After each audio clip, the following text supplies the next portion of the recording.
Bismillahirrahmanirrahim. Qala al-musannif rahimahullahu ta'ala wa nafa'ana bihi wa bi'ulumihi fid dharain amin. Faslun ari tajib fasal fi mahiyatil ilmi tetap dina martelakeun hakikatna ilmu wal fikih sareng hakikatna ilmu fikih wa fadlihi jeung martelakeun kaunggulanana atanapi kautamaanana ieu ilmu. Qala parantos ngadauh saha Rasulullah sallallahu alaihi wasallam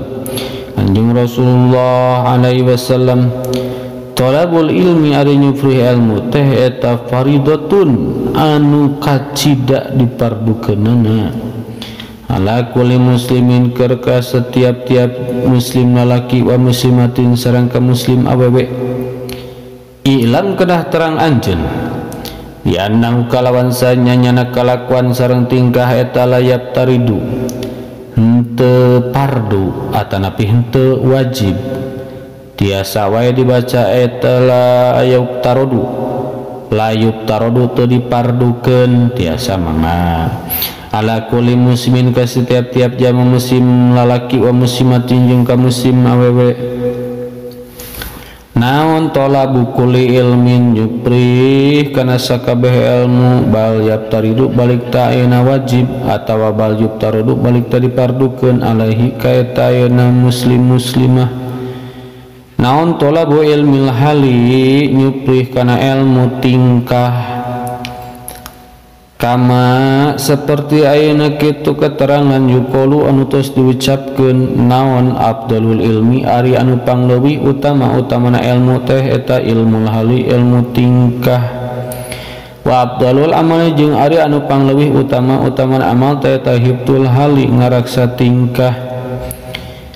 wa yubtarodu sareng dipardukeun atanapi wayab taridu sareng ayeuna pardu atanapi wajib alal muslimi ka jalma muslim non tolabu ilmi ma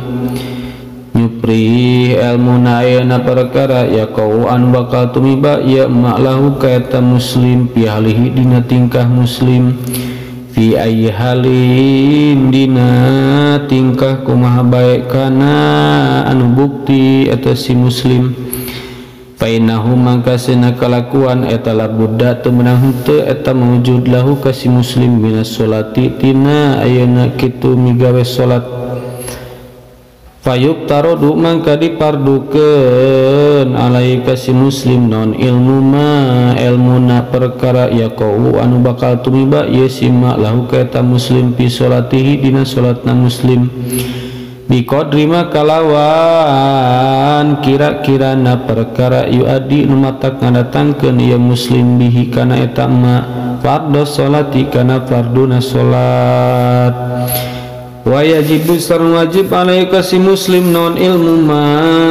ilmuna perkara yaqau anu bakal tumiba ieu malahu ka si muslim biqadri ma kalawan kira-kirana perkara yuadi anu batak ngadatangkeun ieu si muslim bahi kana eta ma al wajiba kana perkara nu wajib lianna ma karana sanyana perkara yutawassalu anu dijieun cukang lantaran naon bihi itu ma ila iqamatil fardi pikeun ngadegkeun fardu eta yakunu mangka aya eta sima teh eta pardon jadi fardu wa ma jeung sanyana perkara yutawassalu anu dijieun cukang lantaran naon bihi itu ma ila iqamatil wajibi pikeun ngadegkeun ayeuna nu wajib yakunu mangka aya eta wajiban jadi wajib wa kadzalika nya kitu deui ayeuna kitu wajiban pisaumi dina puasa wa zakati sareng zakat in kana lamun aya eta lahu tetep ka eta muslim naon malun harta wal haji sareng ayeuna kitu ibadah haji in wajaba lamun wajib eta haji alaihi ka eta muslim wa kadzalika jeung nya kitu deui ayeuna kitu wajib atanapi dekana yubtarodu teu naon fil buyui dina pirang-pirang ayeuna kitu jual beli in kana lamun aya si muslim teh tayat tajiru anu dagang si muslim. Kila dicaroskeun li Muhammad bin Hasan ka Syekh Muhammad putra Syekh Hasan rahimahum muga-muga mikasih ka Syekh Muhammad sallallahu taala Allah taala ala tusannifu kitaban fi zuhdi ala tusannifu nah anjeun teh teu ngarang kitaban kana hiji kitab fi zuhdi anu tetep dina mertelakeun perkara zuhud. Qala maka ngadahu ieu Syekh Muhammad sonnabtu geus ngarang kaula kitaban kana hiji kitab fil buyui anu ayeuna tetep dina martelakeun jual beli, yakni ayeuna kitu ngamaksud ieu Syekh Muhammad az-zahidu ari jalma anu zuhud eta man jalma yataharraju anu bisa ngaraksa ieu seman anis syubhati tina pirang-pirang subhat wal makruhati sareng tina pirang-pirang perkara anu dimakruhkeun fit tijarati dina pirang-pirang dagang. Wa kadzalika jeung kitu deui wajib atanapi yuftaradu yajibu wajib ya ihtiraz atanapi ayeuna ngaraksa fi sairil muamalati dina ayeuna sakakarina atanapi sasasana pirang-pirang muamalah wal hiropi sareng pirang-pirang ayeuna pagawean. Wa kullu manjing ari setiap jalma istagola anu katungkul ieu siman bisyai'in ku hiji perkara min hatina eta madkur tina eta madkurat eta yuktaradu dipardukeun alika eta manon ilmu taharuji ilmuna ngaraksa anu harami tina ayeuna paharaman pihi dina eta syai'. Wa kadzalika dinya kitu deui yuftaradu dipardukeun alaihi ka manon ilmu awalul qalbi ilmuna pirang-pirang tingkah hate minat tawakkuli tegasna tina saperti tawakal wal inabati sareng babalik ka Allah wal khasyati sareng sieun ku Allah waridho sareng ridho kana takdir Allah. Painna mangka sanyana ayeuna kitu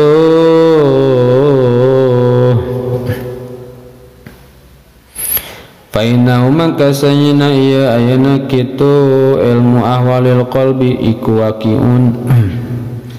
Fainau maka sanyana eta ayana kitu perkara welah. Fainau maka sanyana iya madkur wa eta waqi'un anu bakal tumiba fi jamil ahwali dina sakabehna pirang-pirang tingkah. Wa syaraful ilmi jeung ari kamuliaan ilmu eta la yahfa henteu samar eta syaraf ala ahadin ka hiji jalma idwa karena ari eta ilmu teh eta muhtasun anu ditangtukeun bil insaniyati kalawan ayeuna ka bangsa manusia li anna jami'al hisoli karena sanyana sakabehna ayeuna pirang-pirang tingkah atau perkara siwal ilmi selain ti ilmu eta yastariku reujingan pihadina eta hisol salinsanu manusia wasairul hayawanati jeung ayeuna sakakarina pirang-pirang sato hewan kasyajati seperti ayeuna kitu gagah wal tipasajati seperti ayeuna gagah wal jaraati jeung ayeuna wanian wal kuwati jeung ayeuna kuatan wal judi jeung ayeuna berehan wasyafaqati jeung ayeuna nyaahan pagariha jeung liana ieu nu kabeh sibal ilmi selain ti ilmu wa bihi jeung ku ayeuna ku sabab ayeuna kitu ilmu adharatos ngadohirkeun insyaallah taala Allah taala fadla Adam alaihi salatu wassalam kana unggulna Nabi Adam alaihi salatu wassalam alal malaikati ngelehkeun ka para malaikat wa amarahum jeung marintah Allah ka eta malaikat bisujudi supaya sujud lahu ka Nabi Adam. Wa inna masyaraful ilmi jeung aing pastina ari kamuliaan ilmu eta likaunihi kulantaran ayana ilmu teh eta wasilatan jadi cukang lantaran ila taqwa pikeun migawe katakwaan alladzi yustahaqqu anu bisa anu bisa ayeuna kitu di nyata-nyata atawa anu bisa ayeuna di hak bihi ku sabab ilmu non al karamatu kamulyaan inallahi ta'ala munggah Allah ta'ala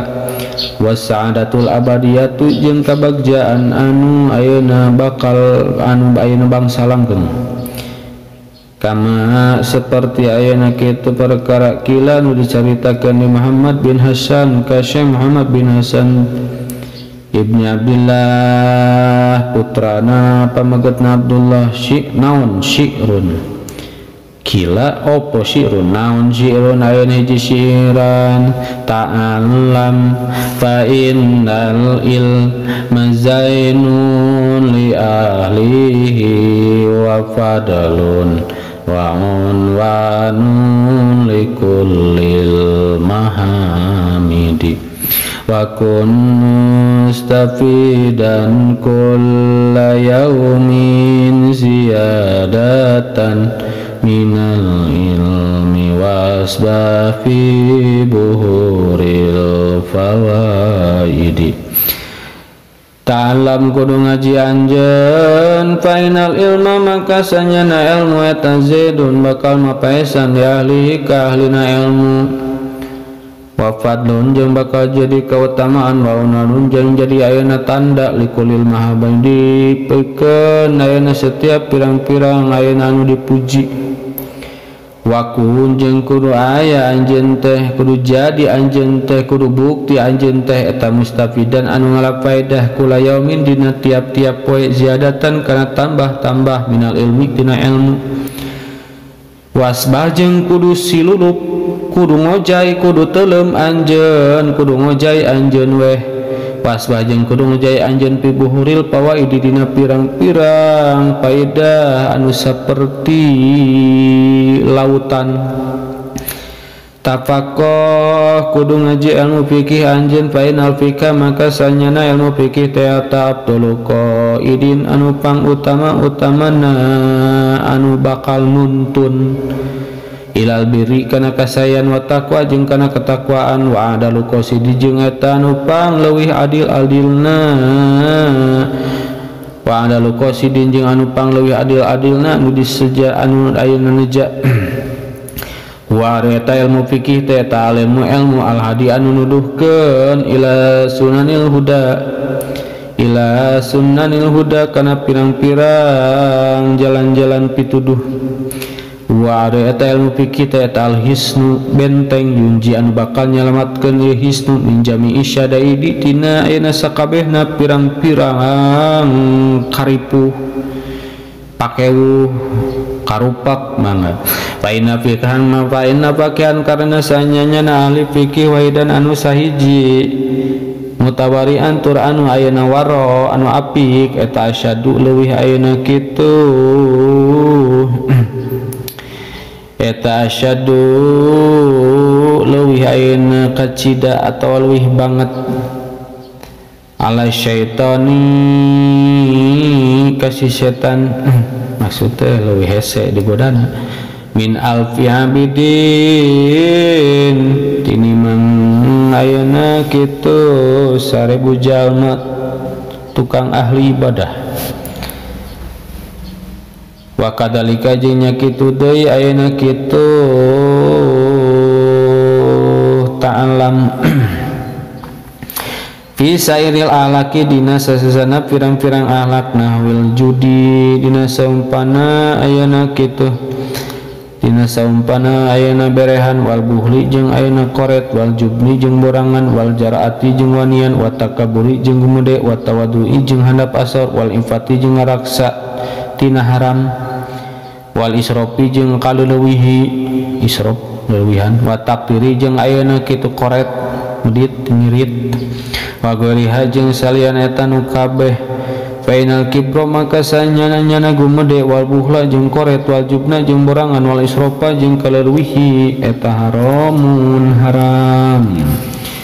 wala yumkinu sareng teu mungkin non at-taharruju bisa ngaraksaan hatina eta ayeuna kitu nu kabeh teh anu bieu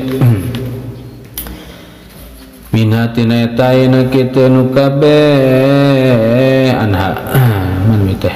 anatina eta ayeuna kitu anu ayeuna kitu nu kabeh ila bi ilmiha aing kalawan pirang-pirang aing kalawan ilmuna ya nu kabeh wa ilmi majeng kudu wa ilma majeng kudu nganyahokeun ayeuna ilmuna perkara yudoduha anu ngalawanan ieu mah kana eta ayeuna kitu nu kabeh teh abi teh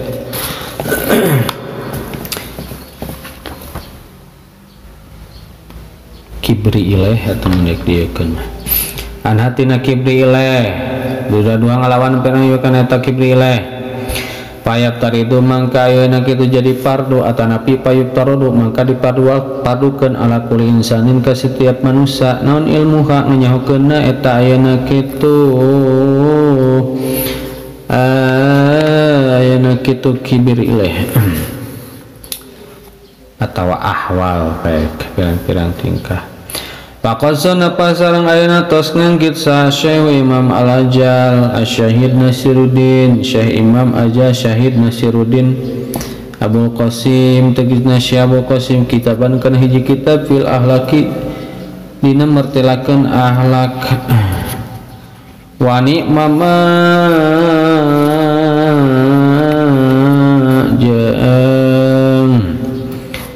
ayeuna kitu pangsae-saena perkara wani mamajeng eta pangsae-saena ayeuna kitu wani majeng eta pangsae-saena naon mak perkara kitu sonapa anu geus ayeuna ngarang ieu syekh kana eta mah ari kitab akhlak hari kitab akhlak payajibu mangka wajib ala kulli muslimin ka setiap jama muslim non hibduha ngaraksana eta akhlak wa amma hibdu mah jeung anapun ari ngaraksana perkara yakumun bakal tumibah ieu mah pribadil ahayini dina sapalihna pirang-pirang mangsa fardun maka eta hukumna fardu ala sabil kifayati netepan kana ayeuna jalan-jalan fardu kifayah ida koma di mana-mana ngadekeun bihi kana eta mayaqo saal badu sapalihna ayeuna jalma fi baldatin ayeuna di hiji negara sakotok mangka gugur eta mayaqo anil bakina saking ayeuna ti pirang-pirang anil bakina ti sapirang-pirang ayeuna kitu sakakarina manusia sasesa manusia Pailam yakun mangka lamun ayeuna teu aya eta fil balbati di eta hiji negara sahaman jalma yakumun ngadegeun ieu siman bihi kana eta mayaqong istaroku mangka rejengan eta si jalma-jalma jami'an tegasna sakabehna fil maksami dina dosa payajibu mangka wajib alal imami ka imam naon aya murahum marentah imam ka eta jalma-jalma bidalika kana eta yakumu bihi wa yuzbiru jeung ayeuna kitu maksa ieu si imam ahlal balati ka eta ahli negara ala dalika kana eta yakumu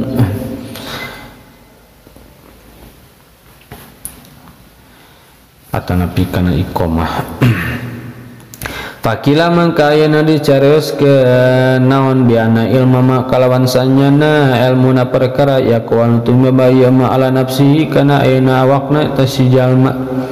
atawa kana dirina eta si jalma bi jamil ahwali dina sakabehna pirang-pirang tingkah eta bi manzilati ta'ami saperti kadaharan labuda anu ayeuna misti atanapi labuda anu teu meunang henteu eta maujud likuli wahidin pikeun saban-saban sahiji jalma min dalika eta ayeuna kitu ieu tina eta ta'am wa ilma majeng ayeuna ilmuna wa ilma majeng sanyana ilmuna perkara yakunu timba ieu ma pribadil ahyini dina ayeuna sawarena pirang-pirang mangsa eta bimanzilati dawai seperti ubar yuhtaju anu dipika butuh atanapi yahtaju anu butuh si jalma bilai ilaihi kana eta dawa tibadil awqati dina sapalina pirang-pirang waktu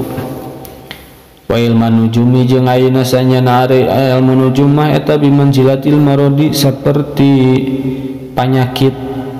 pata'allumuhu mangka ari ayeuna kitu belajar eta ilmu nujum eta haramun haram li annahu kana sana ilmu nujum eta yadurru ngamadaratkeun ilmu nujum walayan paujung ta manfaat teu aya manfaatna eta ilmu nujum. Wal harabu jeung ari kabur min qada ilahi ta'ala tina ayeuna kitu takdir Allah taala, tina ayeuna kitu pamastina weh pamastina Allah taala wa qadarihi jeung papastena Allah eta ghairu mungkinin teu mungkin. Payan bagi mangkayana peryogi likul muslimin keur setiap-tiap jama muslim naon ayas tagila kudu ayeuna nungkulkeun si muslim fi jami awqati dina sakabeh pirang-pirang waktuna muslim bidzikrillah taala kalawan zikir ka Allah taala wa du'ai jeung ngadua wa tadarrui jeung depe-depe wa qiraatil qur'ani jeung maca Al-Qur'an wa shadaqati jeung pirang-pirang sedekah ada fiati nu bisa nolak lil bala'i kana balahi wa yas'alu jeung ayeuna menta eta si muslim Allah taala ka Allah taala al aqwa kana pangampura wal afiata jeung kana ayeuna kitu pangraksa fid dunya di dunya wal akhirati sareng di akhirat liyasunahu supaya ngaraksa ka eta ayeuna kitu si jalma sallallahu taala Allah taala anil bala'i tina balahi wal afati jeung tina pirang-pirang pancabahya. Paina man mangkasanya najal maruji ku anu dirizkian eta si iman addu'a kana ayeuna bisa ngadua lam yuhram mangka teu dihalangan eta si iman al ijabata kana ijabahna. Pain kana mangka lamun aya naon al balau balahi eta muqaddarun anu geus dipastikeun yusibuhu maka bakal ngeunaan eta ayeuna bala ka eta jalma lamahalata bari henteu mustahil. Walakin yasiruhu tetapi na ngagampangkeun kana eta bala sallallahu taala Allah taala ya atana pingaringankeun ka eta bala sallallahu taala Allah taala alih ka eta jalma wa yarzuqu jeung ngarizkian Allah ka eta jalma as-sabra kana sabar bi barakati doa kalawan keberkahan doa. Allahumma ya Allah illa idza ta'ala ma'angin di mana-mana ngaji si jalma aya nu diartikeun Allahumma teu kudu diartian sabab huruf Allahumma illa huruf istisna Allahumma illa idza ta'ala ma'angin langsung we angin di mana-mana ngaji si jalma minan nujumi tina ilmu nujum qadrama kana ayeuna kitu saukuranna ayeuna ilmu yurapu anu dikanyahokeun bi ku eta ayeuna ilmu nujum naon al kiblatu kiblat wa waqtu sholati jeung pirang-pirang waktuna salat paya juju mangka meunang naon dalika eta ayeuna kitu ilmu nujum meunang belajar eta ilmu nujum. Wa amma ta'allamu ilmu tabbi jeung anapun ari ayeuna belajar ilmu kedokteran eta paya jujuk mangka ayeuna meunang ieu ta'allum lianna karna sanyana ieu ilmu tib eta sababun jadi sabab minal asbabi ti pirang-pirang sabab paya jujuk mangka meunang naon ta'allamu belajar eta ilmu tib ka sairil asbabi seperti sasasana pirang-pirang sabab. Takut tadawa mangkanya tanya tatos ayeuna lalandong sa Nabi sallallahu kanjeng Muhammad sallallahu wa qad kiya sareng ayeuna nyata-nyata tos dihikayatkeun anu Syafi'i ti Imam Asy-Syafi'i rahimahu muga-muga ayeuna kaasih Imam Syafi'i sallallahu taala annahu naon annahu wa qad kiya naon annahu sanyanya Imam Syafi'i eta qala ngadawuh Imam Syafi'i al ilmu ari ilmu teh eta ilmani aya dua ilmu fikih kahiji aya ilmu fikih lil ajani eta mah pikeun ayeuna kitu pikeun pirang-pirang ayeuna kitu agama lil ajani pikeun pirang-pirang agama wa ilmu tabbi jeung ilmu kedokteran wa ilmu tabbi jeung ilmu kedokteran lil abdani pikeun ayeuna nganyahokeun pirang-pirang ayeuna kitu badan tingkahna badan wa ma jeung ari ilmu waro adalika anu ayeuna satu kangeun eta pikih jeung top teh tib teh eta bulgotu majlisin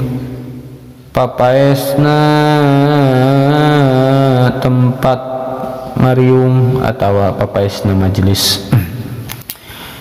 Wa amma tafsirul ilmi jeung anapun ari tafsirana ngaran ilmu teh eta fahuwa mangka ari ilmu teh eta sifatun sifat ya tajalla anu ayeuna kitu jadi pertela bihaku sabab eta sifat liman pikeun jalma qomat anu ngadeg naon hiya eta sifat bihi di eta man naon ya tajalla panggil ya tajalla naon al madkuru perkara anu ditutur atau anu dicaritakeun wal fiqhu jeung ari ilmu fikih mah eta ma'rifat tudako ikil ilmi nganyahokeun kana pirang-pirang lembut-lembutna ilmu. Orang ada usaha Abu Hanifah ta Imam Abu Hanifah rahmatullahi taala rahmatullah taala alaihi muga tetep ka Abu Hanifah. Al fiqhu ari ilmu fikih mah eta ma'rifatun nafsi nganyahokeun ayeuna awak ma laha wa ma alaiha ma kana perkara laha anu manfaat pikeun ieu nafsi wa ma jeung ayeuna kana perkara alaiha anu matak madarat kana eta nafsi wa qala jeung ngadawu ieu Abu Hanifah mal ilmu teu aya ari ilmu teh eta illa lil amali angin pikeun ayeuna ngamalkeun bihi kana eta ilmu wal amalu jeung ari ngamalkeun bi kana eta ilmu eta tarkul anjili ninggalkeun kaduniaan lil ajili